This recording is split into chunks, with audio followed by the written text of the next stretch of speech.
গল্পকথার আসরে আপনাদের সকলকেই স্বাগত। আজ আপনাদের জন্য সঞ্জীব কুমার দের লেখা গল্প হেরম্বপুরের ঘোর সওয়ার। সকালবেলা সদ্য খোলা চায়ের দোকানের প্রথম ভাঁড় হাতে নিয়ে চুমুক দেওয়ার জন্য সবে ঠোঁট ঠেকিয়েছেন দিকপতি। চমকে গেলেন ছুটে আসা ঘুঙ্গুটু সিংয়ের পরিত্রাহী চিৎকারে, হুজুর হুজুর, সনাতন! ওই একটা নামেই অর্ধেক ভাঁড় চা চলকে ফেলে দিল হেরম্বপুরের ডাক সাইডে দারোগা দিগম্বর দিকপতির পুলিশি পোশাকে।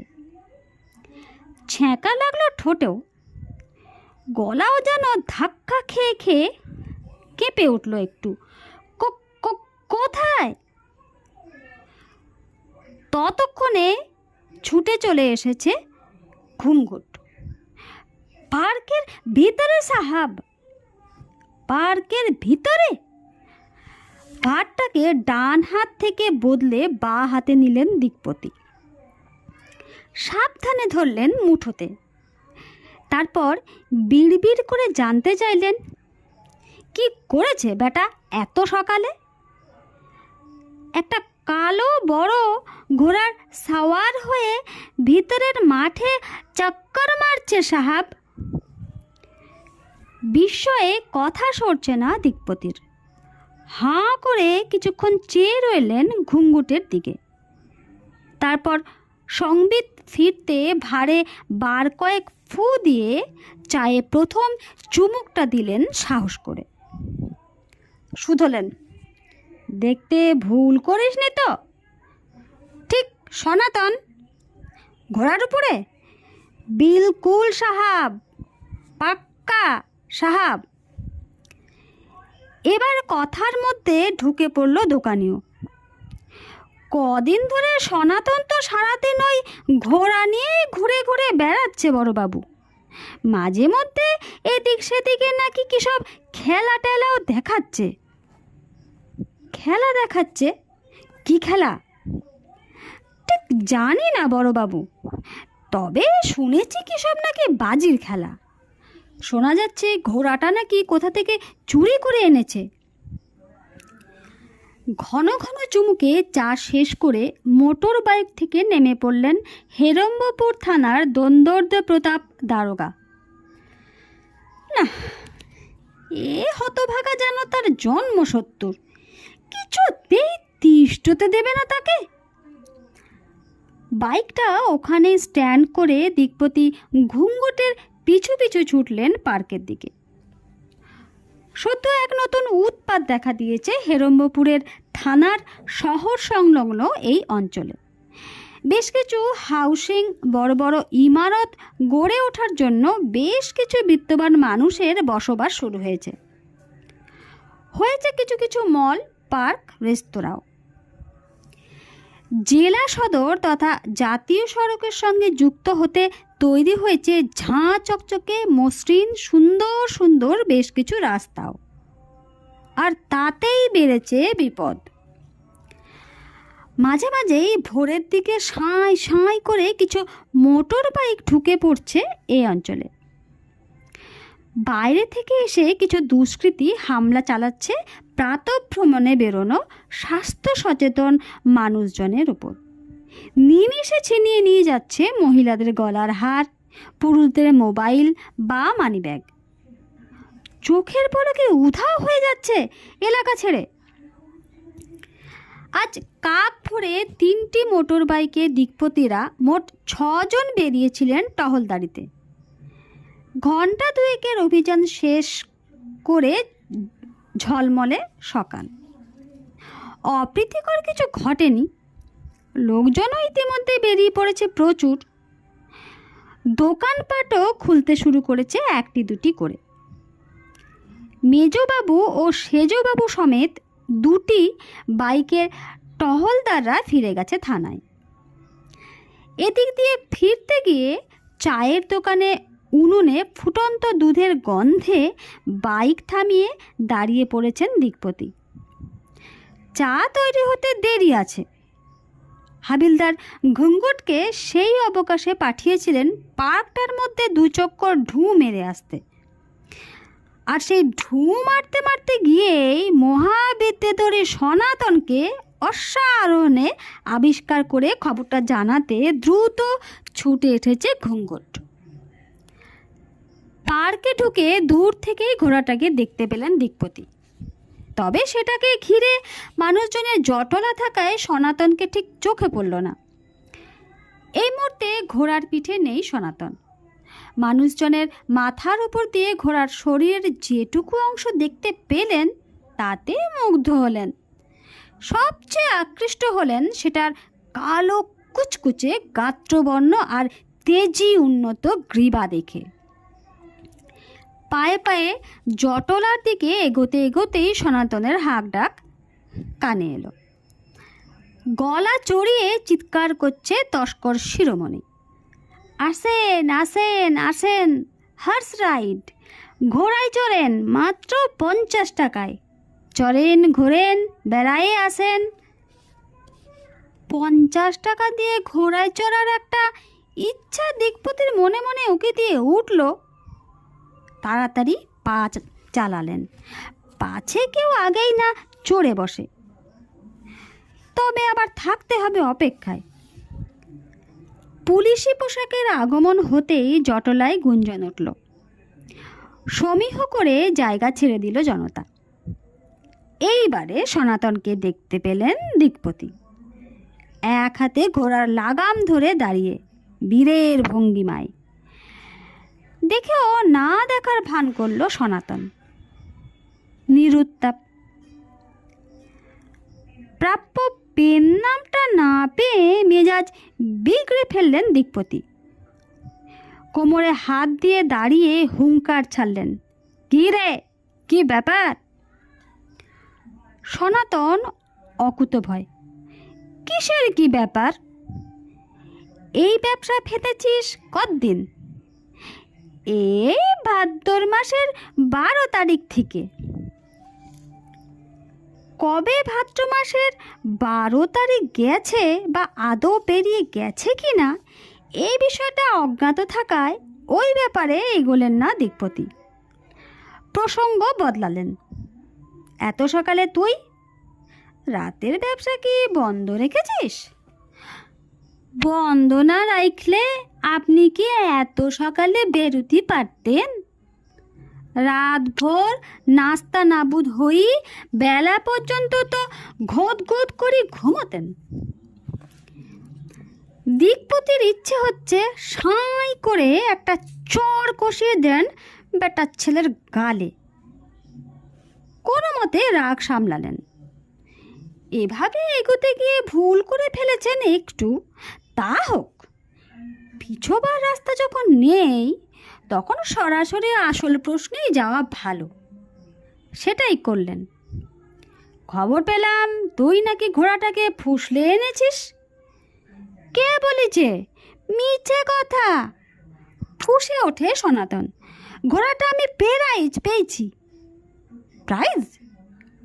চমকে গেলেন দিকপতি, কিন্তু মেনে নিতে পারলেন না। হাড়ে হাড়ে চেনেন তিনি হতভাগাকে। কথার মার বেচে জুড়ি নেই হতচ্ছাড়ার। জানতে চাইলেন, তা কি কারণে প্রাইজ? এভারেস্ট বিজয় না ইংলিশ চ্যানেল 7 পার? আমি চোর হতে পারি বড়বাবু, কিন্তু আমার কোনো সম্মান নাই। সব সময় এভাবে জনসম্মুখে হেয় করবেন আমারে। সনাতন একরকম ফুঁসে ওঠে, হেয় তো করিনি, শুধু জানতে চাইছি এই ঘোড়াটা এলো কোত্থেকে। কাক ভরে আপনারেও তো দেখলাম একটা মোটর বাইকে ঘুঙ্গুটরে নিয়ে পাক মারতিছেন। আমিও তো শুধাতে পারি, বাইকটা পালেন কোথায়? ওটা তো পুলিশের বাইক নয়। ওটাও আমি 1 নগদ জোরে প্রাইজ দেব বলি কিনেছি রে সনাতন।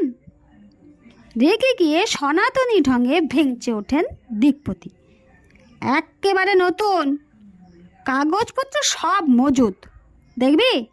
চল আমার কোয়ার্টারে। আমি অবশ্যই কোনো কাগজপত্র আপনারে দেখাতে পারবো না বড়বাবু, আমার ঘোড়াটা পুরাতন। তা এটা প্রাইস কি করে পেলি সে কথা বল। এগে বড়বাবু, এবারে আহ্লাদে গদ গদ সনাতন। কিছুদিন আগে দীঘা গেছিলাম বেড়াতে। সমুদ্রের ধারে এক মনিব হাঁক পাড়তে ছিল। এই কথা বলি যে এর পিঠে চড়ি 2 মিনিট বসতে পারিবে সে পাবে 500 টাকা প্রাইজ। তবে টেরাই করার জন্য তারে দিতে হবে 50, না পারলে সেই 50 টাকা ফাইন। একটু থেমে আবার বলে সনাতন, টেরাই করি পারিতেছে না কেউ, ওঠা মাত্র ঘোড়াটা গা ঝাড়াতে ফেলি দিতেছে সকলেরই। হালচাল দেখি কেউ আর টাকা গচ্চা দিতে রাজি না, লোকটিরও আর কামাই হইতেছে না। এই সময় আমি চড়ে বসলাম একেবারে টপাস করি। ব্যাস, ঘোড়াটা বহু চেষ্টা করলো আমারে ফেলে দিতে, ছোট ছোট করলো, পারল নি। শেষে ওর মনিব বলল, ভাই, ঘোড়াটা হঠাৎ করে এমন বেয়াদপি শুরু করেছে যে আর এর এদে আমার কোনো রোজগার হবার জো নাই। কদিন আর বসে বসে দানা পানি খাওয়াই। তোমারে যে পিতিজ্ঞে মতো 500 টাকা দেব সে টাকাও আজ আমার নাই। এখন নাও, প্রাইজ হিসেবে আমি ঘোড়াটারেই তোমাকে দিয়ে দিলাম। উপস্থিত সকলে তাজ্জব। দিকপতি নীরবে শুনলেন সনাতনের ঘটক কাহিনী। ওহো, কি গপ্পই না তৈরি করতে পারে হতভাগা। লোকে হজম করলেও তিনি চিবোতে পারলেন না। তুমি যে কি বস্তু হে বাপু!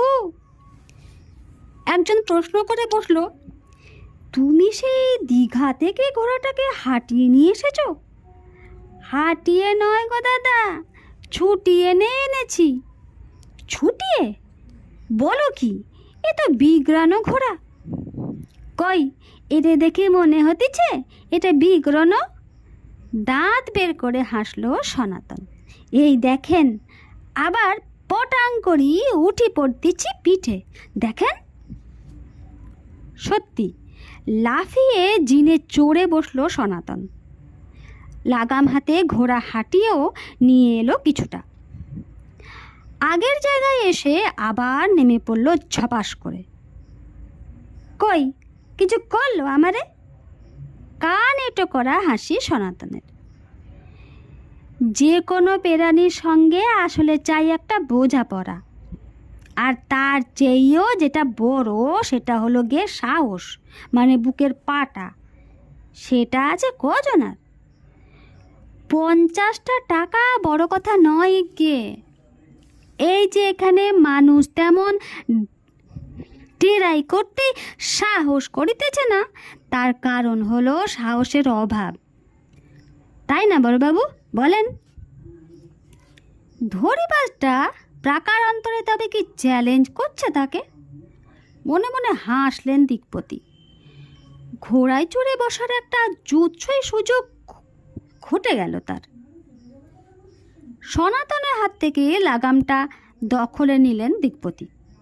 ঘোড়ার গলায়, পিঠে, মাথায়, ঘাড়ে হাত বোলালেন ইচ্ছে মতো। জনতা দেখছে। জটলাটা ক্রমশই ভিড়ের রূপ নিচ্ছে। আদরে আদরে ঘোড়াটাকে ভরিয়ে তুলছেন দিকপতি। এমন সময় কোমরের খাপ থেকে রিভলভারটা বের করে ঘুঙ্গুটকে ধরিয়ে দিলেন। তারপর জিনের পাদানিতে ভর করে তার বিশাল দেহ নিয়ে নিমিষে ঘোড়ার পিঠে চড়ে বসলেন। ঘোড়াটা বেয়াদপিও করল না, প্রতিবাদও করল না। পরিবর্তে মাথাটা আকাশের দিকে করে একটা কি ডাক ছেড়ে স্বাগত জানালো হেরম্বপুরের দন্দর্দ প্রতাপকে। জনতাও ফেটে পড়ল সল্লাসে। দিকপতি অনুপ্রাণিত হয়ে চালনা করতে চাইলেন ঘোড়াটিকে। ঘোড়া ইঙ্গিত না বুঝলেও বুঝল সনাতন।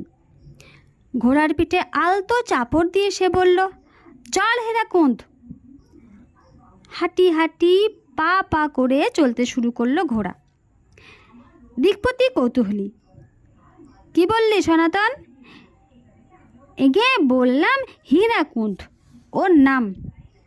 বাহ, সুন্দর তোর নামটা। হ্যাঁ বরবাবু, গদ গদ সনাতন। ঘোড়াটা হাঁটছে একদিকে। উপস্থিত লোকজনের আনন্দ উচ্ছ্বাসের শব্দে আকৃষ্ট হয়ে পার্কের চারিদিকে ছড়িয়ে ছিটিয়ে থাকা লোকজনেরা ক্রমশ এসে জড়ো হচ্ছে। খবরটা চাউর হয়ে গিয়ে বাইরের রাস্তা থেকেও এসে লোক ঢুকছে পার্কে। সনাতনের বেয়াদব ঘোড়া জব্দ হয়ে গেছে হেরম্বপুর থানার জান্ডেল বড়বাবুর কাছে। প্রাতঃ ভ্রমণকারীদের দলে ছিলেন হেরম্বপুরের বিশিষ্ট চক্ষু চিকিৎসক ত্রিলোচন ডাক্তারবাবু। তারিফ করে বললেন, খুব সত্যি দিকপতিবাবু, ঘোড়ার পিঠে চমৎকার মানিয়েছে আপনাকে। ওই গোঁফ, ওই শিরস্থান, মনে হচ্ছে ছেলেবেলার পাঠ্যপুস্তকের ছবিতে দেখা সেই রানা প্রতাপ।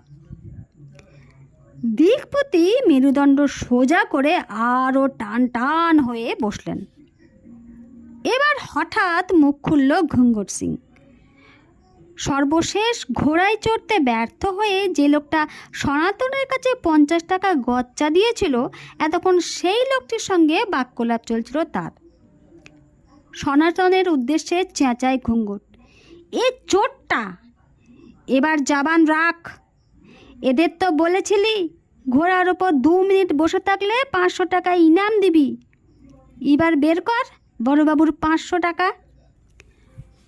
বড়বাবুর কীর্তিতে মোহিত সনাতন বলল, 500 টাকা নয়, যাও, আমি ঘোড়াটারে দিয়ে দিলাম বড়বাবুরে, যা রে যা মানায়। তেজি বড়বাবুর তেজি ঘোড়া, এটাই বড়বাবুর পেরাইজ।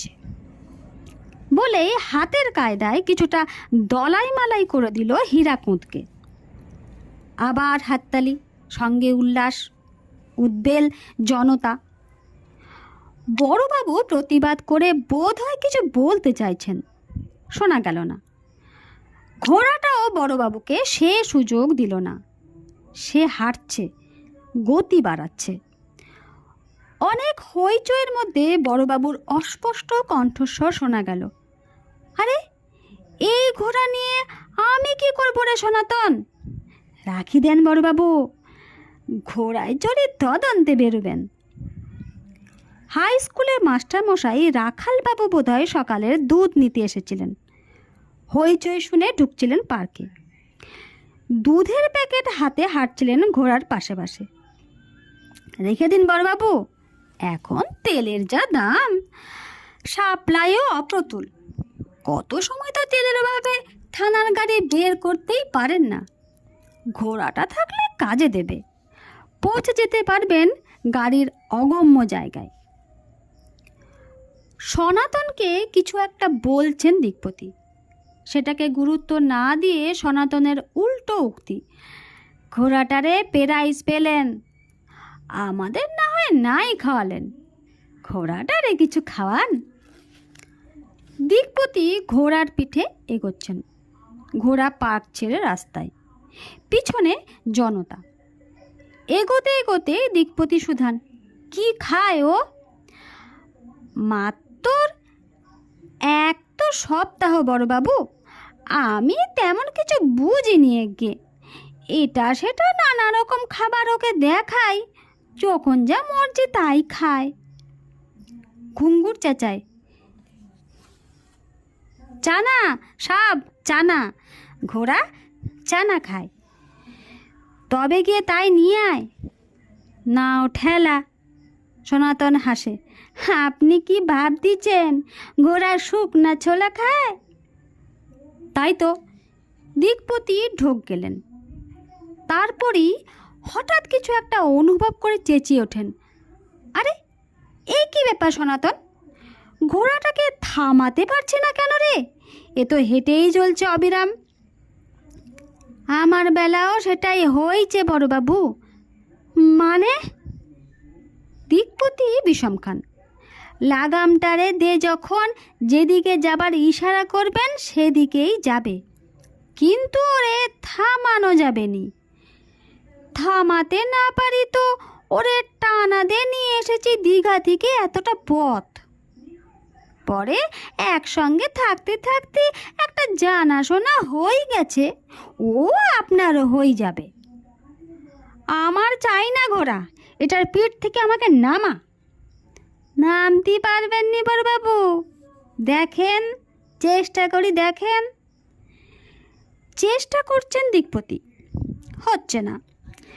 ঘোড়া দাঁড়িয়ে পড়েছে সামনের পা দুটো উপরে তুলে, চিৎকার করছে ঘুঙ্গুট, হুঁশিয়ার বড়বাবু, পড়ে যাবেন, হাড্ডি গুড্ডি টুটে যাবে।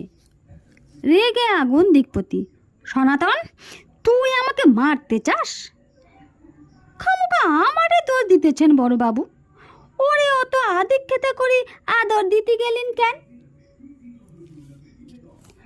দিকপতির ইচ্ছে হলো মাথার চুল ছেড়েন। ভিড় ক্রমশ বেড়েই চলছে দেখে সনাতন পরামর্শ দিল, ঘোড়াটারে নে আপনি থানার দিকে রওনা দেন, সেখানে মেজবাবু রয়েছেন বিচক্ষণ, যা হোক উপায় একটা ঠিক বের হয়ে যাবে। তবে চল হীরাকুন্দ। বলি যখন ঘোড়াটা চলতে শুরু করেছে, একবার থাম হীরাকুন্দ, বলি ট্রাই করে দেখবেন তো, যদি তাতে থামে। থানায় গিয়ে ঘোড়া থেমেছে বটে, কিন্তু বড়বাবুকে কিছুতেই নামানো যায়নি তার পিঠ থেকে। সকাল গড়িয়ে দুপুর, দুপুর গড়িয়ে রাত, কিছুতেই দিকপতিকে পিঠ থেকে নামাতে দিচ্ছে না বেয়াদব। হেরম্বপুর জুড়ে সে এক হইচই ব্যাপার। কলকাতা থেকে মাউন্ট পুলিশের সহিস ফোর্ট উইলিয়াম থেকে ঘটক বিশেষজ্ঞ এসেও পারেননি কিছু করতে। রেডিও টিভিতে এ ব্যাপারে কিছু করতে পারেন এমন মানুষের সাহায্য চেয়ে বারবার আবেদন করা হচ্ছে। কয়েকটি টিভি চ্যানেল শুরু করেছিল এমন বিড়ম্বনার সরাসরি সম্প্রচার। জেলা পুলিশের অনুরোধে অবশ্য তা বন্ধ করে দেওয়া হয়েছে। অবশেষে রাত ঠিক 9:30 নাগাদ ইয়াকুব নামে একজনের আগমন। 36 কিলোমিটার দূরে পাশের জেলার ভক্তিনগরে ডেরা তার। এসে দাবি করলো ঘোড়াটা নাকি আদতে তারই। বিভিন্ন উৎসবে অনুষ্ঠানের শোভাযাত্রায়, বিশেষ করে বরযাত্রার বরকে পিঠে বহন করে নিয়ে যাওয়ার কাজে সে ঘোড়াটাকে ভাড়া খাটিয়ে রোজগার করে। সপ্তাহখানেক আগে হঠাৎ শ্বশুর মশাইয়ের মৃত্যু সংবাদ পেয়ে সে স্ত্রী পুত্র কন্যাদের নিয়ে ছত্তিশগড়ে রওনা দেয়। কোনো উপায় না থাকায় সে তার বিশেষ পরিচিত সনাতনকে ঘোড়াটাকে দেখভালের দায়িত্ব সঁপে যায়। আর ঘোড়াটার খাওয়া দাওয়া, স্নান, বিশ্রাম এইসব ব্যাপারও প্রয়োজনীয় কিছু করণীয় সব কিছু বুঝিয়ে দিয়ে যায়।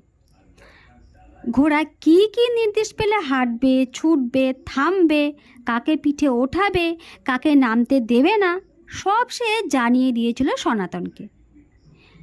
বিয়ে বাড়ি পৌঁছে বরের কাছ থেকে বাড়তি কিছু পয়সা আদায় করার তালিবও নাকি ঘোড়ার আছে, সেটাও নাকি সনাতনের জানা। আর এখানে সে হুকুমে ঘোড়াটাকে দিয়ে সে কেটে পড়েছে। আজ বিকেলে ছত্তিশগড় থেকে রওনা হয়েছে ইয়াকুব। হাওড়া থেকে হেরম্বপুর আসার লোকাল ট্রেনে ওঠার আগে স্টেশনের টিভিতে ওই খবর শুনেই সে তাজ্জব। এই হীরাকুন্দ নামটা শুনেই সে যা বুঝবার সব বুঝে নিয়েছে। ইয়াকুব অনেক ক্ষমা প্রার্থনা, অনেক নাক কান মলে জানালো তার ঘোড়াটা মোটেই বেয়াদব নয়, সে খুব ইমানদার। হুকুমের বাইরে সে কিচ্ছুটি করে না। 2 লিটার শীতল নরম পানীয় পান করানো মাত্রই নাকি সওয়ারিকে সে পিঠ থেকে নামিয়ে দিত। 2 লিটারে কাজ হলো না, সারা দিনের অভুক্ত তৃষ্ণার্ত ঘোড়াকে 4 লিটার পান করিয়ে দিকপতির রেহাই মিলল। তারপর রাত ভোর চলল সনাতনের তল্লাশি। বেপাত্তা সনাতন। মোটর বাইকেরও খোঁজ পড়ল তারপরেই। দিকপতি ও ঘুঙ্গুট দুজনে ভুলে গিয়েছেন বেমালুম। নেই লোপাট সেই স্ট্যান্ড করে রাখা বাইক। ছেলে গ্র্যাজুয়েট হয়েছে বলে তাকে উপহার দেওয়ার জন্য 2 দিন আগে বাইকটা ডেলিভারি নিয়েছিলেন হেরম্বপুরের দন্দর্দ প্রতাপ। ঘোড়ার পরিবর্তে এখন সনাতন কি তবে সেটাই সবার? নমস্কার।